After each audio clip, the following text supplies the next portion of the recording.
Frederick William Faber describes the love of God in many ways. It is so true and deep, so gentle, so sweet, wide as the sea and final, rather than the measures of man's mind.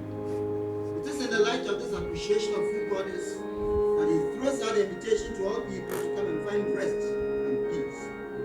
Stanza 4 makes this clear. There is welcome for the sinner and more graces for the good. There is mercy with the Savior, there is healing in his blood.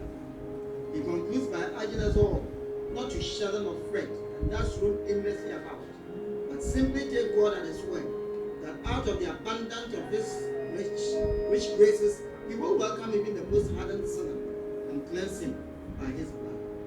This will make our lives radiate the sweetness of God's love like sunshine to all people.